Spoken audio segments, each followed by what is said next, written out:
Assalamualaikum warahmatullahi wabarakatuh. Salam silaturahmi. Kembali lagi bersama KJD TV Lor, channel nostalgia tontonan film zaman dulu yang dikemas menjadi sebuah alur cerita film. Sebelum dilanjut episode sahur sepuh selanjutnya Lor, alangkah baiknya untuk di subscribe dulu Lor ya. Bantu channel ini, karena satu subscribe saja sudah sangat berarti buat saya Lor ya. Oke, terima kasih.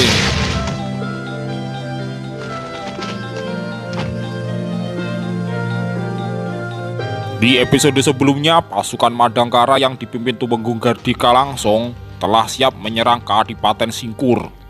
Di sisi lain, Brahma sebagai Adipati Singkur yang baru telah siap menyambut pasukan Gardika di Bukit Tiban. Gardika hendak menyerbu kita melalui Bukit Tiban. Tempatkan pasukan kita di Sungai Tingker dan Rawa Kerajang. Besok kita songsong persembahan yang paling mulia.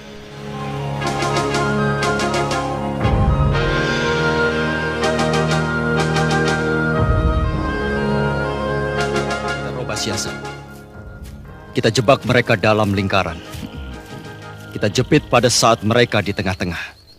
Tepatnya gardu minum. Karena jumlah kita sedikit. Kerjakan. Siap. Kejar. Siap.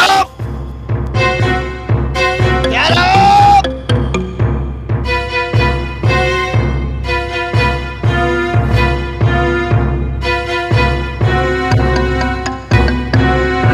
Serbu.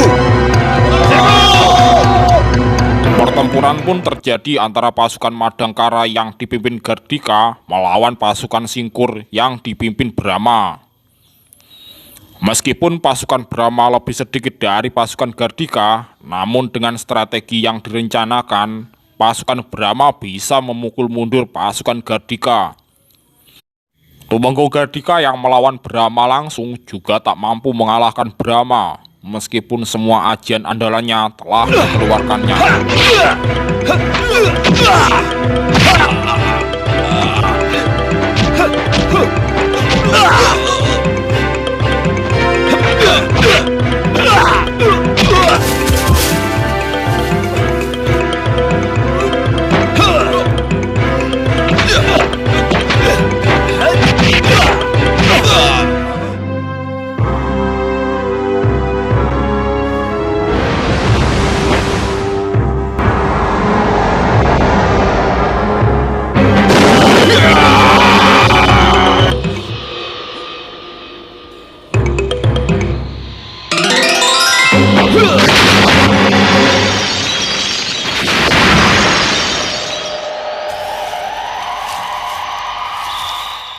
Sementara pasukan Gardika melawan pasukan Brahma, Senopati Kendala dan pasukannya berhasil menerobos peperangan dan berniat langsung menyerang ke Adipaten.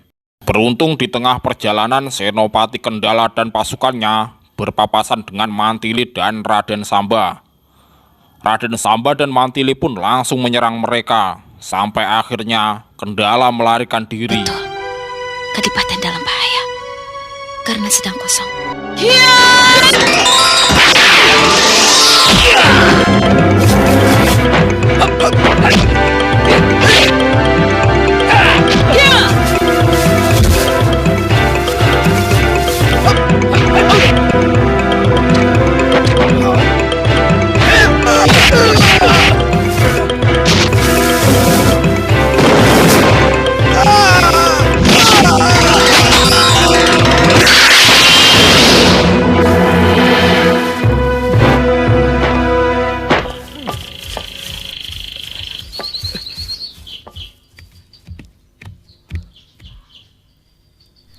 Kakang Brahma, mana Gardika? Lari. Tumenggung Gardika yang lari setelah kalah melawan Brahma dengan terluka cukup parah berhasil bersembunyi di sebuah gua. Tak selang lama, Senopati Kendala yang juga lari dari Mantili dan Raden Samba kebetulan juga lari ke gua itu dan bertemu dengan Tumenggung Gardika. Kanjeng.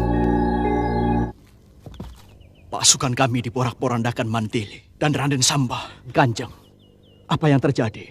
Brahma bukan main saktinya. Semua ajianku, dia bisa mengatasinya. Kemana kita sekarang, Kanjeng? Aku sendiri bingung. Nasib. Kita ke kerajaan Niskala. Tumenggung Gardika yang kebingungan akan kemana atas kekalahan ini akhirnya memutuskan pergi ke kerajaan Niskala, di mana penguasanya adalah Kertagena yang berteman baik dengan Gardika. Baru kerja berat rupanya. Panjang sekali ceritanya Kertagena. Sepanjang cerita persahabatan kita. Di kerajaan Niskala, Gardika disambut dengan hangat Kertagena kawannya. Kertagena pun akan membantunya melaporkannya ke Kuntala. Aku harus lapor pada pemerintah pusat atau langsung ke Tumenggung Raksa. Itu yang kuharap. Pemberontakan Brahma akan merupakan bencana buat ayah tirinya, Tumenggung Ardalepa. Ini sangat menguntungkan bagi Tumenggung Raksa.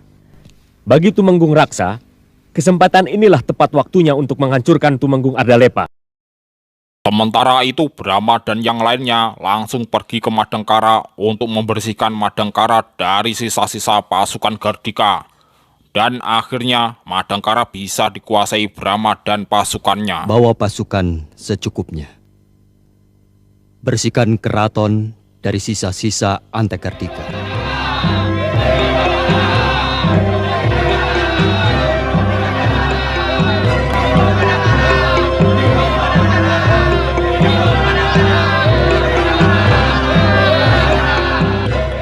Brahma telah menduduki Madangkara.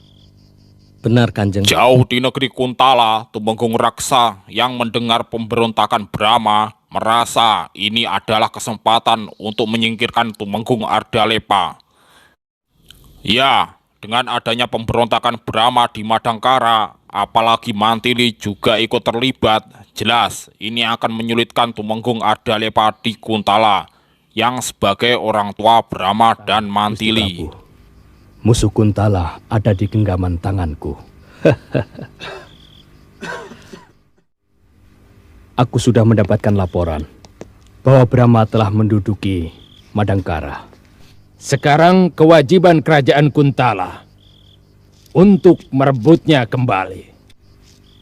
Sebelum kita menyerang ke Madangkara, kita harus membersihkan dulu di pemerintahan pusat. Untuk itu, kita harus menghancurkan kelompok Ardalepa dulu. Kepandaian kalian melaporkan pemberontakan Brahma akan menggoyahkan Ardalepa. Jika rakyat memberontak, salahkah diri kita? Berarti rakyat tidak puas, merasa ditindas, dan tidak diperhatikan. Pasti ada sebab musababnya. Sebab ada kawanan perampok yang dipimpin Brahma dan Mantili yang membantu secara diam-diam. Brahma dan Mantili mengubarkan fitnah pada pemerintah. Laporan itu tidak bisa ditelan begitu saja. Maka sebaiknya kita panggil orang yang jujur dan dipercaya. Dengar, kita bentuk Dewan Penyelidik. Ketua aku serahkan kepada Paman Widura. Wakilnya Tumenggung Raksa. Baginda Kuntala akhirnya membentuk Dewan Penyidik untuk menyelidiki atas pemberontakan Brahma. Tidak seorang pun orang-orang kita masuk ke dalam Dewan Penyelidik. Tumenggung Raksa merasa terancam dengan Dewan Penyidik yang dibentuk Baginda, karena ketuanya adalah Tumenggung Widura yang sahabat baik dengan Tumenggung Ardalepa. Sementara Tumenggung Raksa hanya sebagai wakilnya saja. Celakalah kita. Tumenggung Raksa akhirnya melakukan kecurangan dengan membunuh Tumenggung Widura dengan menggunakan keris milik Tumenggung Ardalepa yang dicurinya dari kediaman Tumenggung Ardalepa.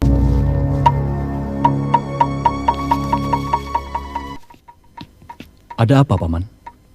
Kanjeng Tumenggung Widura. Kenapa Kakang Widura? Meninggal, Kanjeng. Dibunuh. Raden Ayu Sekararum mengetahui Kanjeng Tumenggung terkapar di belakang rumahnya.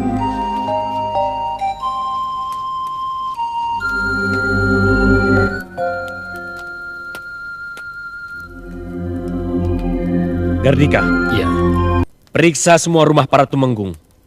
Laporkan padaku, sekiranya ada yang mencurigakan. baik Kakang. Jawab, kemana suamimu semalam? Pergi. Pergi. Berarti Ardalepa yang menyingkirkan Tumenggung Widura. Keris siapa ini? Kamu nanti bisa menjelaskan semuanya kepada Tumenggung Raksa.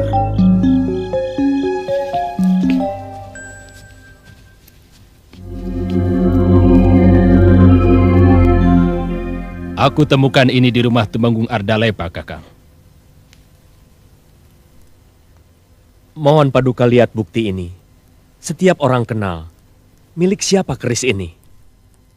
Kita sekarang tahu siapa pembunuh Kakang Tumenggung Widura. Tangkap Ardalepa. Baik, Kakang. Prajurit, siap. Tangkap Ardalepa. Gusti, hamba difitnah. Hamba mohon diperiksa secara adil. Tumenggung Ardalepa yang merasa difitnah meminta keadilan dengan meminta dihadirkan Empu Mahardika sebagai saksi. Hamba mohon dihadirkan Empu Mahardika beserta 3 muridnya. Alasan yang dibuat-buat. Baik. Besok kita adakan sidang pemeriksaan di keraton. Paman, cari Empu Mahardika beserta 3 orang muridnya. Bawa dia ke persidangan. Sendika Gusti. Namun ternyata belum sampai Empu Mahardika dihadirkan, Empu Mahardika keburu diserang seseorang yang membuatnya terluka parah hingga tak bisa untuk memberikan kesaksian atas Tumenggung Ardalepa. Empu punya tamu malam itu. Ada. Siapa tamunya?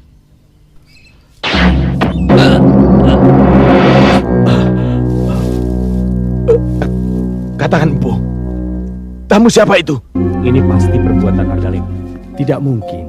Ardalepa dalam tahanan. Lihatlah. Rawat dia dengan baik.